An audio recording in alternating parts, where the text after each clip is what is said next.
We want to welcome Michael up here to the podium, our second Texas Longhorn. We'll start over here with questions on the left side of the room. Good afternoon, Michael.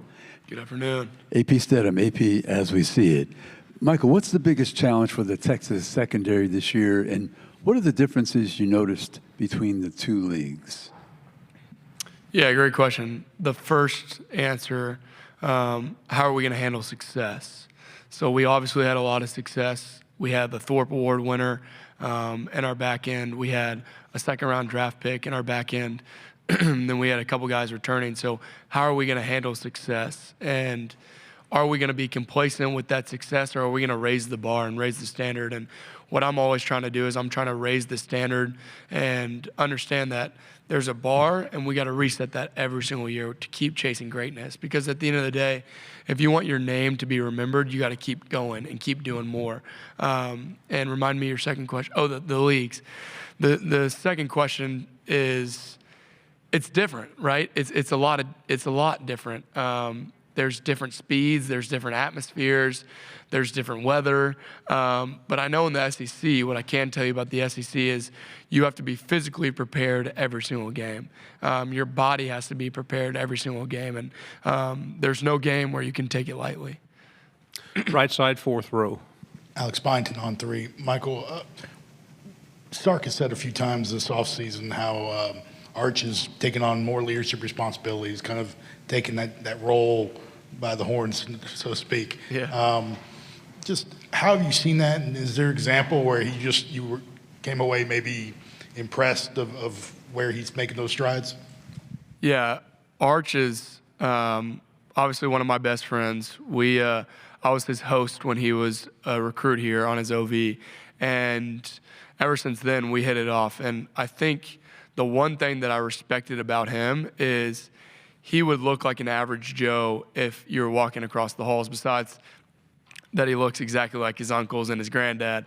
But he's just such a down-to-earth guy. And how he leads is he gets respect of the locker room. And it's not always the rah-rah guy. You can be a leader so many different ways, but how he leads is he makes a personal relationship with every guy in the locker room and tries to get respect from them. So that's leading by example. That's leading with intention by, sitting with different people at lunch. That's going out of his way to show people, hey, it's nice and it's good to go thank people for holding the doors, or thank people for cleaning up our locker room. And so he leads by example, and he tries to set a standard for the guys, which is really cool.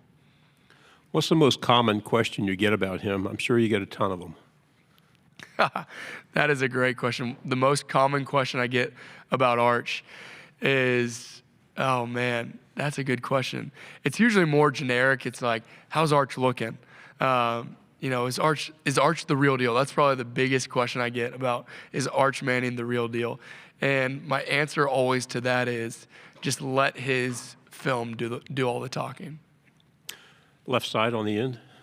Michael, what's the most complicated pass offense you played against within those two conferences and then through your career, because you were in the playoffs last year against the eventual national champion, Ohio State? Yeah, every offense that I've gone against has given me some type of trouble, has given me some type of misdirection, some type of scheme. And I think that's a respect to our defense, because they do stuff on film that's different than what they've seen, what they've shown, right? And so I think that's a respect to our defense, because we give them something that they've clearly never seen. But probably the hardest, offense that I've gone against is Washington. When Michael Penix was there, Roma Dunze was there, Joan Polk was there. There was guys, Kellen DeBoer, Coach DeBoer was the head coach there. And so that was probably the game that was toughest for me. Right side, third row. Alex Miller with the Bryan College Station Eagle. What did playing in the A&M Texas game mean for you last year, and where did that interception you had in that game maybe rank among your favorite football moments? Top moment of my life, hands down. I was telling one of my friends the other month, I was like, I think that was the coolest moment of my life. So it's up there for moments of life.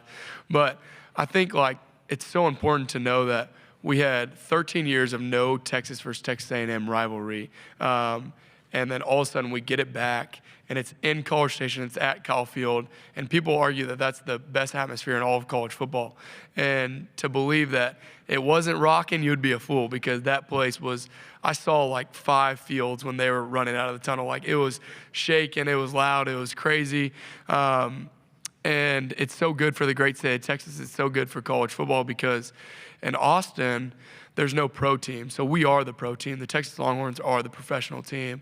And in College Station, obviously the same. And so it's like a rich tradition of just, Texas fans that are going back and forth. And it's so fun for us as competitors.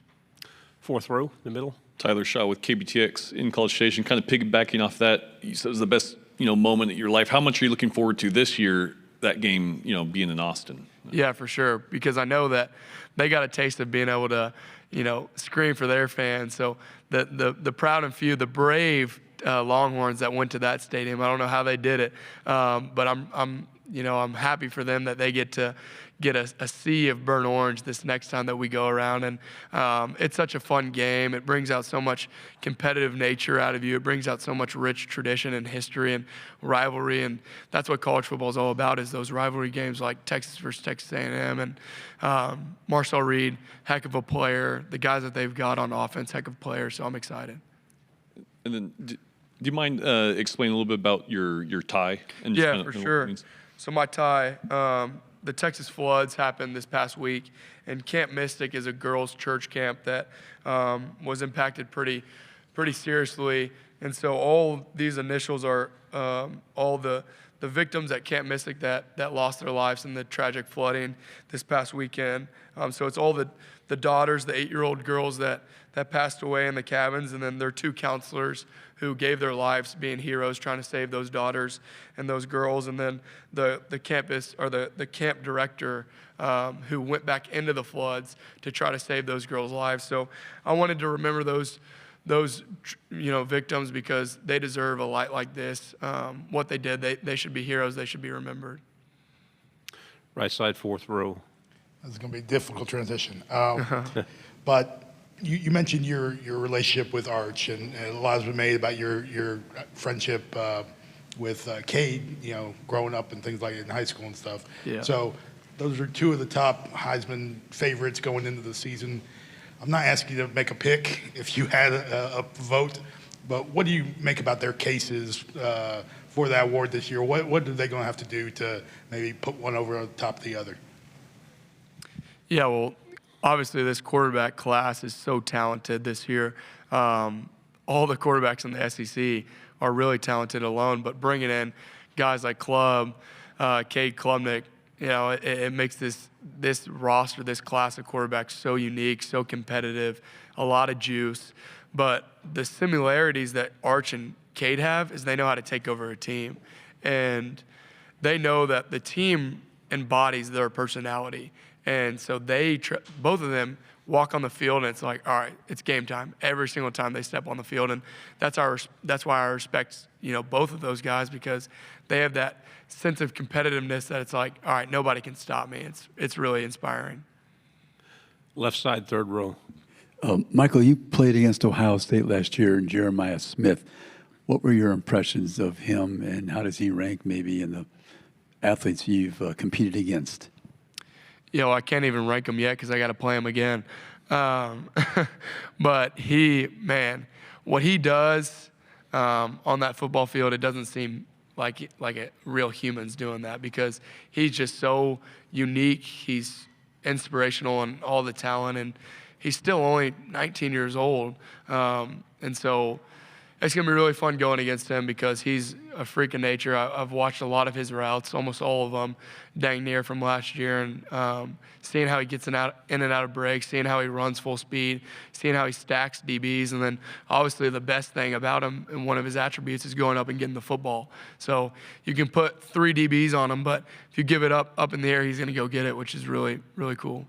Final question over here on the right. Ask Anthony this, but when did you know Colin Simmons was going to be special, and what is one eye-pop moment for you? You're just kind of like, wow. The second that he stepped on campus, I knew Colin Simmons was going to be a guy. He's one of those guys where coming in that he's a 3-year and out first round type of guy, and I don't want to put too much pressure on him, but I know that's his expectation for himself. One of the plays was, he wears this long towel in practice. It's one of like a shower towel, and I'm like, oh, what is this guy doing? And all of a sudden he runs up with the ones already. One of the first weeks he's out here, and said, "Hut." A second later, he's getting back to the quarterback, and he's giving our left and right tackles, a heck of a day. So it's definitely easier to play DB playing man coverage when you got him going after the quarterback. Yeah. Say what? I don't know. It just shocked my eye. I was like, is it that sweaty outside right now? Like, why is he wearing that towel? But then I watched him, and he got after the quarterback. So I was like, you can do whatever you want as long as you're getting to the quarterback like that. Michael, terrific job. Thank you. Thank y'all. God bless.